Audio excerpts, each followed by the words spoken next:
بزرگوں، نوجوان ساتھیوں، علماء کرام، اس وقت ہم اور آپ قرآن کریم کی نسبت پر جمع ہوئے ہیں۔ 15 طلباء اور طالبات نے الحمدللہ ناظرہ قرآن کریم مکمل کیا ہے۔ نسبت جتنی بڑی ہوتی ہے مرتبہ بھی اس کا اتنا ہی بڑا ہوتا ہے۔ اللہ کی ذات سب سے بڑی ہے، اللہ کی ذات سے نکلا ہوا کلام بھی سب سے بڑا ہے۔ اگر ہماری نسبت قرآن کریم کے ساتھ ہو جائے تو اللہ کے یہاں ہمارا تعلق اور ہمارا رشتہ بہت بڑا ہو جائے گا۔ دنیا میں ایک علاقے کے ایم ایل اے کے ساتھ، ایک ایم پی کے ساتھ کسی کا تعلق ہو اور وہ M L A M P اس کے کہنے کی وجہ سے لوگوں کے کام کر دیتا ہو تو لوگ صبح شام اس کے گھر چکر لگاتے ہیں۔ کیوں لگاتے ہیں؟ کہ اس کے ساتھ تعلق ٹھیک رکھیں گے تو سرکاری اعتبار سے ہمارے کام میں کہیں رکاوٹ پیدا ہوگی تو یہ سفارش کرے گا، اس کی سفارش کی وجہ سے ہمارا کام نکل جائے گا۔ ہم اللہ کے گھر میں بیٹھے ہوئے ہیں، اللہ کا کلام بچوں اور بچیوں نے مکمل کیا ہے، اس نسبت پر بیٹھے ہوئے ہیں۔ ان دونوں نسبتوں کا یہ تقاضا ہے کہ ہم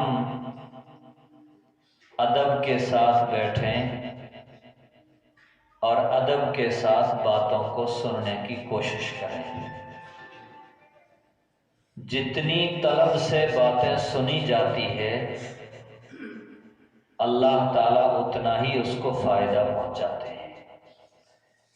بغیر طلب کے آدمی گھنٹوں سنتا رہتا ہے، بغیر ادب کے آدمی گھنٹوں سنتا رہتا ہے، اس کو کوئی فائدہ نہیں ہوتا ہے۔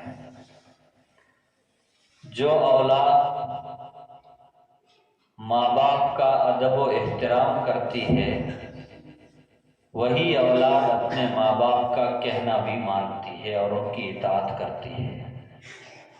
تو بزرگوں، عرض کرنے کا مقصد یہ ہے، قرآن کریم کی نسبت پر ہم جمع ہوئے ہیں۔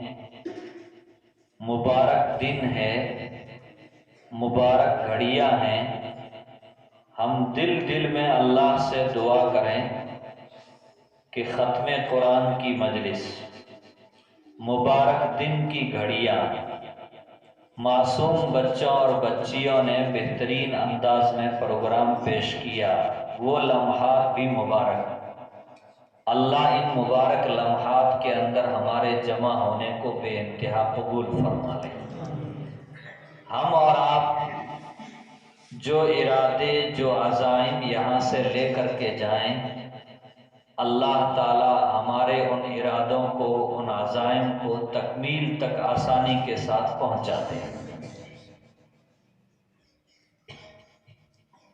اسحاق بھائی نے، حفیظ اللہ بھائی نے، حضرت مولانا عبدالستار صاحب ندوی نے آپ حضرات کے سامنے تعلیم کے تعلق سے بہت قیمتی باتیں بیان فرمائی کہ دونوں تعلیم ہمارے لیے انتہائی ضروری ہے۔ انگریز کا جب تک دنیا میں تسلط نہیں ہوا تھا، اس کی حکومتیں قائم نہیں ہوئی تھی، تب تک دنیا میں دو الگ الگ تعلیمیں نہیں تھیں۔ جس مسجد میں قرآن کی تعلیم ہوتی تھی اسی مسجد میں فلکیات اور سائنس کی بھی تعلیم ہوتی تھی۔ جس مسجد میں حدیث پڑھائی جاتی تھی اسی مسجد میں حساب اور ریاضی کی بھی تعلیم ہوتی تھی۔ انگریز کیونکہ بڑا مکار ہے اور بہت چالاک قوم ہے، اس نے یہ سوچا اگر مسلمان دونوں تعلیم کو ساتھ لے کر کے چلیں گے تو حکومت میں بھی یہ رہیں گے اور دینی تعلیم بھی ان کے یہاں قائم رہے گی۔ تو آج سے 150-200 سال پہلے ایک نظام چلایا گیا کہ مدرسے کو الگ کر دیا جائے، اسکول، کالج اور یونیورسٹی کو الگ کر دیا جائے۔ چنانچہ وہ اس میں کامیاب ہو گئے، اور کامیابی کے لیے انہوں نے جو مین پوائنٹ طے کیا، وہ مین پوائنٹ یہ طے کیا کہ حکومتیں آج کے بعد دینی تعلیم کا انتظام نہیں کریں گی۔ حکومتیں آج کے بعد دینی تعلیم کا انتظام نہیں کریں گی، ورنہ پہلے حکومتیں جو مدرسے ہوتے تھے وہی اسکولیں ہوتی تھی، ان کا سارا خرچ حکومتیں برداشت کرتی تھی۔ بڑی چالاکی کے ساتھ، بڑی مکاری کے ساتھ یہ نظام چلایا اور حکومت کے لوگوں کو پابند بنایا کہ ان علماء کا، مفتیوں کا، حفاظ کا حکومت میں کوئی کام نہیں ہے۔ یہ مدرسے کے لوگ ہیں، مسجد کے لوگ ہیں، مکتب کے لوگ ہیں، اس لیے آج کے بعد حکومت ان کی سرپرستی نہیں کرے گی۔ اور آہستہ آہستہ مسلم حکمراں کالجوں میں پڑھتے گئے اور ان کے دل و دماغ کے اندر بھی یہ بات بیٹھتی گئی، تو انہوں نے بھی یہ چیزیں ختم کر دی۔ آج سے 25-30 سال پہلے تک حجاز ہم سب کا مرکز ہے، مکہ اور مدینہ ہم سب کا مرکز ہے، اسلامی مرکز ہے۔ وہاں بڑے بڑے مدارس چلتے تھے، مسجدوں میں چلتے تھے، الگ بلڈنگوں میں چلتے تھے۔ آہستہ آہستہ انگریزوں نے، گورے لوگوں نے، امریکہ نے ان پر اپنا کنٹرول کیا، اور کنٹرول کرنے کے بعد آج پوزیشن یہ ہے جس معیار کے مدرسے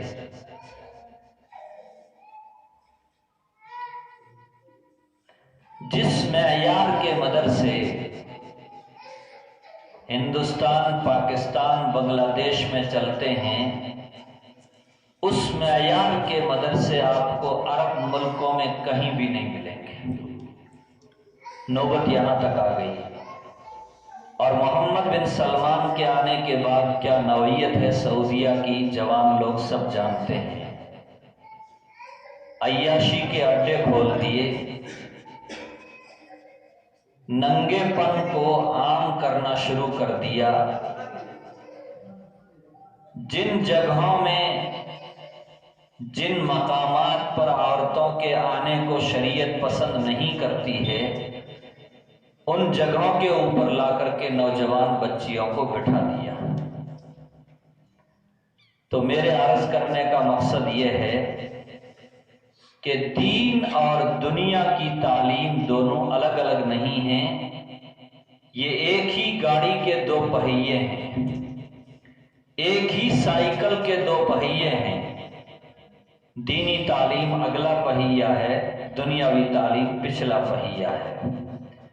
دونوں پہیے چلیں گے تو ہماری زندگی کی گاڑی دوڑے گی، اور اگر دونوں پہیے مضبوط نہیں ہوئے، ایک پنچر ہو گیا تو ہماری گاڑی اچھی طرح چل نہیں سکتی ہے، اس کو کھینچ کر کے لے جانا پڑے گا۔ اس لیے اس بات کی آپ حضرات مکمل فکر کریں۔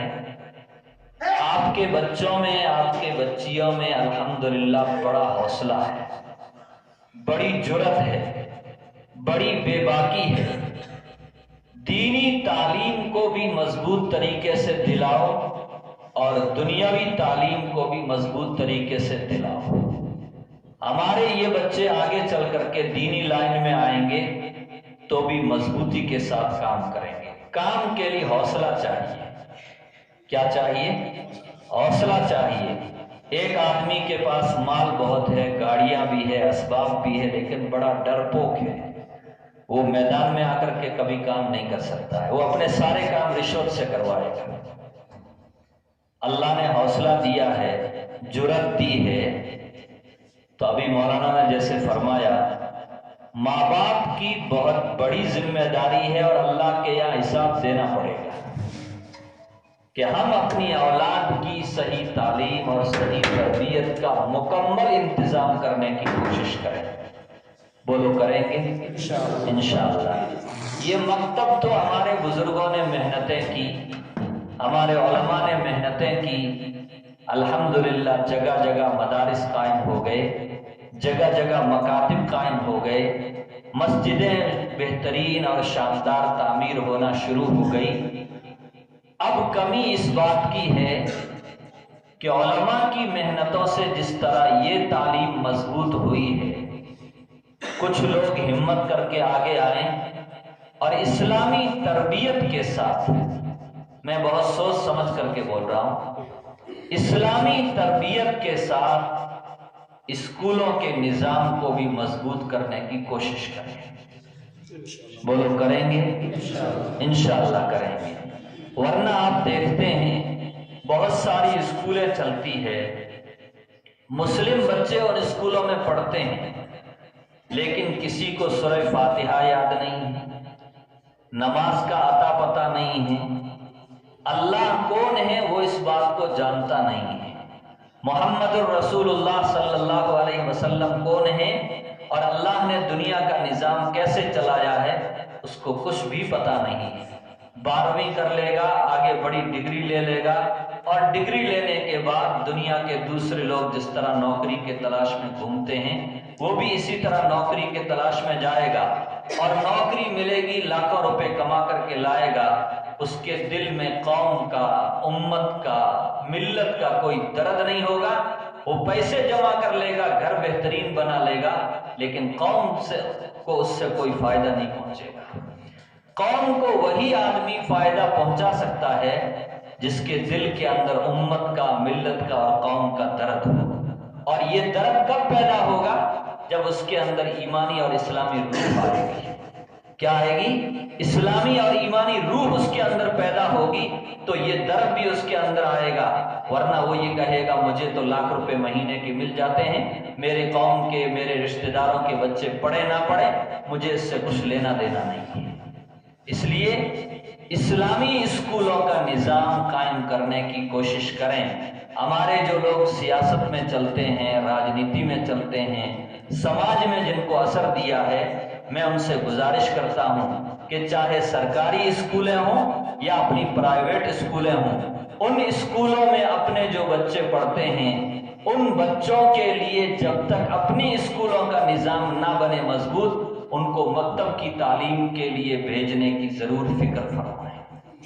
اگر ہم نے مکتب کے اندر نہیں بھیجا میرے بزرگوں اور دوستوں، وہ بچہ ماں باپ کا بھی نہیں ہوگا، قوم سے تو اس کو کیا فائدہ ہوگا؟ علماء کرام روزانہ واقعات بیان کرتے ہیں، ایک باپ نے پاکستان میں اپنے 3 بیٹوں کو پڑھایا اور تینوں بیٹے امریکہ میں چلے گئے، نوکری مل گئی۔ باپ کا انتقال ہوا تو کسی نے فون کیا کہ تمہارے باپ کا انتقال ہو گیا، تم آ جاؤ اور ان کی تدفین کا، تجہیز کا انتظام کرو، نماز جنازہ پڑھ لو۔ انہوں نے کہا ہمارے پاس میں فرصت نہیں ہے، ان کا جتنا خرچہ آئے گا ہم آپ کو خرچہ دے دیں گے اور ان کو لے جا کر کے دفنا دو۔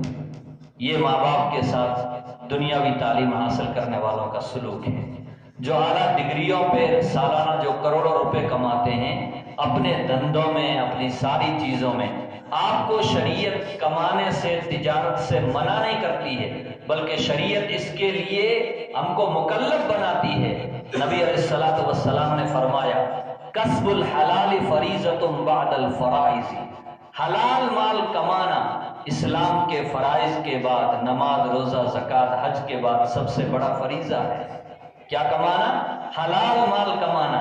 لیکن ہم کمانے میں ایسے مشغول ہو جائیں کہ ماں باپ کو کچرے کی طرح سمجھ لیں، اولاد کا کوئی خیال نہیں، رشتہ داروں کا کوئی خیال نہیں، اللہ کے ساتھ کوئی تعلق نہیں، نماز پڑھنے کی کوئی فکر نہیں، ایسی تعلیم تو بزرگوں دنیا میں بھی ہمارے لعنت کا باعث ہے اور آخرت میں بھی اللہ کے یہاں پکڑ کا باعث بن جائے گی۔ اس لیے دونوں تعلیموں کا نظام چلائیں، لیکن دنیاوی تعلیم جتنی مہنگی اور جتنی ننگی ہو گئی ہے، دنیاوی تعلیم جتنی مہنگی اور جتنی بے شرم اور ننگی ہو گئی ہے اور اسلامی اصولوں کو بالکل بالائے طاق رکھ دیا گیا ہے، ضرورت ہے کہ ہم اپنے اسکول قائم کر کے اپنے بچوں کو اسلامی تربیت کے ساتھ وہاں اسکولی تعلیم دلائیں۔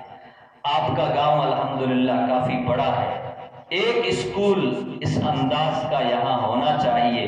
اگر سارے لوگ مل کر کے فکر کریں گے اور نمونہ بنائیں گے تو انشاءاللہ بہت اچھے یہاں سے بچے تیار ہو سکتے ہیں۔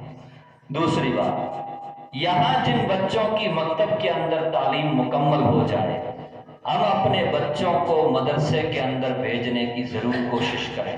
اللہ ہمارے بزرگوں کو، خاص طور سے مغربی راجستھان کے بزرگوں کو جزائے خیر عطا فرمائے، جنہوں نے ہر مدرسے کے ساتھ اسکول کا بھی انتظام کیا ہے، اور پچھلے 5-10 سالوں سے الحمدللہ مدارس کی اسکولیں بھی کافی معیاری ہوتی جا رہی ہے اور کوششیں محنتیں چلتی جا رہی ہے۔ ہمارے بچے وہاں پڑھنے کے لیے آئیں گے، ایک تو ہمارا فیس سے چھٹکارا ہو جائے گا۔ پرائیویٹ اسکول میں اچھی تعلیم کے لیے آپ بھیجیں گے، سالانہ کم سے کم 12ویں تک اس کا 70-80 ہزار روپے کا خرچ آئے گا، اور آگے ڈگریاں دلانے کے لیے بھیجیں گے 12-12 لاکھ 20-20 لاکھ روپے ان کا انتظام کرنا پڑے گا۔ اس لیے آپ حضرات اپنے بچوں کو مدرسوں کے اندر ضرور بھیجیں، حافظ بھی بنائیں، عالم بھی بنائیں۔ اب نظام یہ بن رہا ہے کہ مدرسے میں جو بچہ عالم بنے گا 12ویں کلاس اس کی ضرور پاس ہو جائے گی انشاءاللہ، اس لیے اس بات کی خاص طور سے فکر کریں۔ تیسری چیز، ہم اپنی سوسائٹی کو، اپنے معاشرے کو پاک رکھنے کی کوشش کریں، اس کے اصلاح کی کوشش کریں۔ ہمارے بزرگوں نے جو زندگیاں گزاری ہے وہ اپنے بڑوں کی باتیں مانتے تھے، علماء کی باتیں مانتے تھے، کہہ دیا آپ کو یہ کام کرنا ہے تو وہ یہ کام کر لیتے تھے، یہ کام نہیں کرنا ہے تو وہ اس کام کو چھوڑ دیتے تھے۔ لیکن میں نوجوان ساتھیوں کو معافی کے ساتھ کہنا چاہوں گا کہ آپ مجھے معاف کریں، آہستہ آہستہ اب یہ چیز ختم ہوتی جا رہی ہے۔ ماں باپ کا کہنا نہیں مانتے، سماج کے بڑے لوگوں کا کہنا نہیں مانتے، علماء جو نصیحتیں کرتے ہیں، دین کی باتیں بتاتے ہیں، ان کی روشنی میں ہم اپنی زندگی کو گزارنے کا ارادہ نہیں کرتے۔ جب تک ارادہ نہیں کریں گے کوئی چیز عمل میں نہیں آئے گی۔ آج آپ دیکھو ہمارے معاشرے کے اندر چاہے مرد ہو چاہے عورتیں ہوں، نماز سے غفلت عام بات ہو گئی ہے۔ کسی جگہ دعوت ہوتی ہے، دعوت میں جانا ہوتا ہے، نماز کا وقت ہو جاتا ہے تو اعلان کیا جاتا ہے، اذان ہوتی ہے، ساتھی نماز کے لیے آ جاؤ۔ بڑے بوڑھے آتے ہیں اور نوجوان ساتھی سب پیچھے بیٹھے رہتے ہیں، جیسے ابھی حفیظ اللہ بھائی صاحب نے کہا، عذر کیا کرتے ہیں؟ ہمارا کپڑا پاک نہیں ہے۔ جو آدمی ناپاکی کی حالت میں گھومتا ہے، فرشتے اس کے اوپر لعنت بھیجتے ہیں، اللہ کے فرشتے اس کے اوپر کیا بھیجتے ہیں؟ لعنت بھیجتے ہیں۔ اس لیے جب غسل کی ضرورت ہو فوراً غسل کر لینا چاہیے۔ اگر پیشاب کا قطرہ لگ جائے وہ کپڑا فوراً اتار دو۔ بدن کے اوپر کسی جگہ پیشاب کا قطرہ لگ جائے فوراً اس کو دھونے کی کوشش کرو۔ پاک رہیں گے اللہ کی رحمتیں ہمارے اوپر نازل ہوگی۔ دنیا میں جو حالات اللہ کی طرف سے آ رہے ہیں یہ ایسے ہی نہیں آ رہے ہیں، ہم نے اللہ کے سامنے پالا باندھ لیا ہے۔ کیا باندھ لیا ہے؟ کبڈی میں جیسے 2 ٹیمیں ہوتی پالا باندھتی ہیں نا، ہم نے بھی اللہ کے سامنے پالا باندھ دیا ہے۔ اے اللہ تو حلال کھانے کا حکم دے رہا لیکن ہم تو حرام کھائیں گے، تو ہمیں پاک رہنے کا حکم دے رہا لیکن ہم تو ناپاک رہیں گے، تو ہمیں یہ کہتا ہے دلوں سے بغض کو نکال دو، غصے کو کم کر دو، نفرت کو ختم کر دو، حسد کو کم کر دو۔ نہیں، ہم تو ان چیزوں کو اور بری عادتوں کو بڑھاوا دینے کی کوشش کرتے ہیں، گویا ہم اللہ سے مقابلہ کر رہے ہیں۔ جب اللہ سے کوئی مقابلہ کرتا ہے تو اس قوم کے اوپر اللہ کی طرف سے حالات آتے ہیں۔ آپ دیکھو غیر قومیں چاہے ان کی زندگیاں کیسی ہی ہوں گی، لیکن بڑی بڑی قوموں کو آپ دیکھیں گے ان کے اخلاق بہت اچھے ہیں، ان کی عادتیں بہت اچھی ہیں، ان کے دلوں کے اندر اپنے قوم کی تئیں بڑی ہمدردی ہوتی ہے، لوگوں کے تئیں بڑی ہمدردی ہوتی ہے۔ صبح ہی ایک آدمی مجھے کہنے لگا، ساتھ میں اس کے ساتھ موٹر سائیکل پہ بیٹھنے کے جانے لگا، کہنے لگا مفتی صاحب کسی اور سے قرض لے لینا لیکن گھر کے لوگوں سے کبھی قرض مت لینا۔ پھر دوسری بات کہنے لگا، اور اپنے مسلمانوں سے بھی قرض مت لینا، بنیوں سے جا کر کے قرض لے لینا۔ کہنے لگا، میں نے کہا کیوں؟ کہتا بنیا قرض لینے کے لیے کبھی آپ کے گھر پر نہیں آئے گا، آپ کو رشتہ دار کو اگر آپ نے قرض دیا ہے، کسی مسلمان کو قرض دیا ہے، تمہاری ماں کی گالی دے کر کے وہ گھر پہ آئے گا اور تم سے قرض وصول کرنے کی بہت جلد کوشش کرے گا۔ یہ ہمارے اخلاق رہے ہیں۔ لوگ یہ کہتے ہیں بنیوں کے اخلاق اچھے ہیں۔ آپ دوسرے ملکوں کے اندر چلے جاؤ، حضرت مولانا سید ارشد بندی صاحب دامت برکاتہ نے سبق میں فرمایا کہ میں لندن گیا، راستہ بھول گیا تو میں نے ایک آدمی کو بلایا تو 4 آدمی آئے اور آ کر کے کہنے لگا نہیں آپ غلط راستے کے اوپر آ گئے، راستہ ادھر سے جا رہا۔ اور ہم کو کوئی بلائے ہم وہیں کھڑے کھڑے کہتے ہیں ہاں چلے جاؤ سیدھے ہی جا رہے ہو تم۔ ہم 2 قدم چل کر کے اس کی رہنمائی کرنے کے لیے نہیں آتے ہیں۔ نبی علیہ الصلوۃ والسلام نے کیا فرمایا؟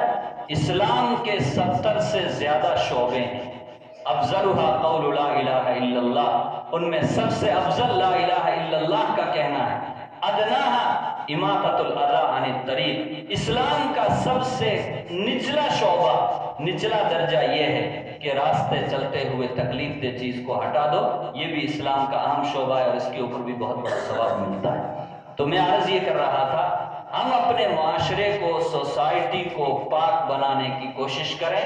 نماز سے جو ہماری غفلت ہوتی جا رہی ہے، اس غفلت کو ہم ختم کرنے کی کوشش کریں۔ ایمان کو مضبوط بنائیں، اپنے عقیدوں کو صحیح بنائیں۔ ایمان کے بعد اسلام کا سب سے بڑا حکم نماز کا ہے۔ کس کا ہے؟ نماز کا ہے۔ اس لیے آپ کسی بھی جگہ رہیں، کسی بھی حال میں رہیں، ہر جگہ استنجے کو اچھی طرح کریں، ناپاکی کا پورا خیال رکھیں، پاکی کا خیال رکھیں، اور نماز کا جہاں وقت ہو جائے، اگر سفر میں ہے تو اللہ نے بڑی آسانی رکھی ہے، وضو کر کے 4 رکعت کی جگہ 2 رکعت فرض پڑھ لو، اور سنتیں تو ہے ہی نہیں سفر کے اندر۔ اگر آپ 77.5 کلومیٹر سے اوپر جا رہے ہیں تو آپ شرعی طور پر مسافر ہیں، آپ فرض ادا کر لیں، اللہ نفلوں کا ثواب آپ کو آٹومیٹک سفر کی تکلیف کی وجہ سے دے دیں گے۔ کتنی سہولت ہے۔ اس لیے میں نوجوان ساتھیوں سے خاص طور سے گزارش کرتا ہوں کہ آپ نمازوں کی مکمل طریقے سے پابندی کی کوشش کریں۔ اگر آپ کو نماز نہیں آتی ہے، آپ 3 دن 10 دن چلہ جماعت کے اندر وقت لگائیں۔ اگر اتنا بھی وقت نہیں ہے، آپ گھر کی کھیتی کے اندر مشغول ہیں، تو آپ مغرب کے بعد عشاء کے بعد مسجد میں آئیں، انشاءاللہ آپ کے امام صاحب آپ کو نماز پوری سکھائیں گے، قرآن سکھائیں گے، آپ کی نماز صحیح کروائیں گے، رکوع اور سجدے کی تسبیحات آپ کی صحیح کروائیں گے۔ اس لیے ذمہ دار لوگ، بزرگ لوگ بھی بیٹھے ہوئے ہیں، میں سب سے گزارش کرتا ہوں ہم اپنے گھروں کے ماحول کو نیک بنانے کی کوشش کریں۔ اور یہ نیک کب بنے گا؟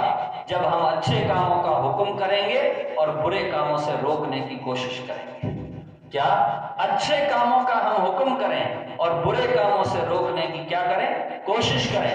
ہر آدمی کی ذمہ داری ہے۔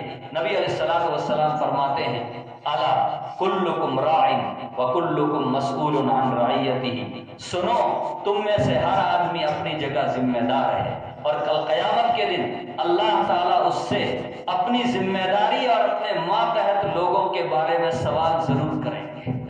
کیا کریں گے؟ سوال ضرور کریں گے۔ نبی علیہ الصلوۃ والسلام نے برائی سے روکنے کے 3 درجے بتلائے ہیں۔ کتنے درجے؟ 3 درجے۔ نبی علیہ الصلوۃ والسلام فرماتے ہیں، اگر تم برائی دیکھو اور اللہ نے تم کو طاقت اور قوت دی ہے، بادشاہ بنایا ہے، چودھری بنایا ہے، تمہاری بات گاؤں میں چلتی ہے، تحصیل اور ضلع میں چلتی ہے، تو جہاں برائی دیکھو ہاتھ پکڑ کر کے اس کو روک دو، میرے بھائی یہ گناہ کا کام ہے، یہ کام مت کرو، اللہ اس سے ناراض ہوتا ہے۔ یہ پہلا درجہ۔ دوسرا درجہ، اگر طاقت اور قوت نہیں ہے تو زبان کے ذریعے کہو میرے بھائی تم جو یہ کام کر رہے ہو یہ بہت برا کام ہے، اس سے بچ جاؤ، گناہ کی وجہ سے تمہارے اوپر بھی لعنت ہوگی، گھر والوں اور پڑوسیوں کے اوپر بھی تمہاری وجہ سے لعنت ہوگی۔ زبان سے روکو۔ تیسری چیز، تیسرا درجہ، اگر زبان سے بھی نہیں روک سکتے ہیں، آپ کے دل میں یہ ہے کہ میں نے زبان سے روک دیا تو سامنے والا مجھ سے لڑ بھڑنے کے لیے تیار ہو جائے گا، پٹی پکڑ لے گا اور کچھ جھگڑا کر لے گا، برا مان لے گا، تو نبی علیہ السلام فرماتے ہیں جو وہ برا کام کر رہا ہے اس برے کام کو اپنے دل کے اندر برا سمجھو۔ یہ ایمان کا سب سے کمزور درجہ ہے۔ کیسا درجہ ہے؟ سب سے کمزور۔ اگر ہم نے اس برائی کو اپنے دل کے اندر بھی برا نہیں سمجھا تو اس کا مطلب یہ ہے کہ ہمارے دل سے ایمان رخصت ہو رہا ہے، ایمان جا رہا ہے۔ اس لیے اچھے کاموں کا حکم کرنا، برے کاموں سے روکنا بہت ضروری ہے۔ اب اچھائیاں کیا ہے؟ بہت ساری اچھائیاں ہیں۔ گناہ کے کام کیا ہے؟ بہت سارے گناہ کے کام بھی ہے، ان سے ہم بچنے کی کوشش کریں۔ ایک بہت بڑا اچھا کام میں نے آپ کو بتلایا کہ ہم نمازوں کی پابندی کی مکمل کوشش کریں۔ بولو کریں گے انشاءاللہ۔ آگے رمضان المبارک کا مہینہ آ رہا ہے، اللہ کی طرف سے یہ اعمال کے اور ثواب کے سیزن کا مہینہ ہے۔ کیسا مہینہ؟ سیزن کا مہینہ ہے۔ جو لوگ کاروبار کرتے ہیں، بیوپار کرتے ہیں، جب سیزن آتا ہے وہ نہ رات دیکھتے ہیں نہ دن دیکھتے ہیں، نہ آرام دیکھتے ہیں نہ تکلیف دیکھتے ہیں۔ وہ یہ سوچتے ہیں 3-4 مہینے کی تکلیف اٹھا لی، آگے 8 مہینے ہم اچھی زندگی گزاریں گے۔ نبی علیہ السلام نے فرمایا جس مسلمان کا رمضان المبارک کا مہینہ اعمال کے اعتبار سے اچھا گزرے، کیسا گزرے؟ اعمال کے اعتبار سے اچھا گزرے، نبی علیہ السلام گارنٹی دیتے ہیں کہ میں اس کو گارنٹی دیتا ہوں کہ باقی 11 مہینے بھی نیک اعمال کے اعتبار سے اس کے اچھے گزریں گے۔ تو ایک مہینہ ہم محنت کر کے نمازوں کی پابندی، تراویح کی پابندی، روزوں کی پابندی، قرآن کریم کی تلاوت کی پابندی اور تسبیحات وغیرہ دوسرے نیک اعمال کی پابندی، ان چیزوں کی ایک مہینہ ہم اچھی طرح پابندی کر لیں، اگلے باقی 11 مہینے انشاءاللہ ہمارے اچھے گزریں گے۔ تو منگل سے روزے شروع ہو رہے ہیں، اللہ تعالی ہم سب کو اس مبارک مہینے کی قدر کرنے کی توفیق عطا فرمائے۔ بولو وصول کرنے کی کوشش کریں گے رمضان المبارک کو انشاءاللہ۔ اللہ تعالی ہم سب کے جمع ہونے کو قبول فرمائے۔ نوجوان ساتھیوں سے میں 2 باتیں کہہ کر کے اپنی بات ختم کرتا ہوں۔ پہلی بات تو یہ ہے کہ یہ جو موبائل آیا ہے، کیا آیا ہے؟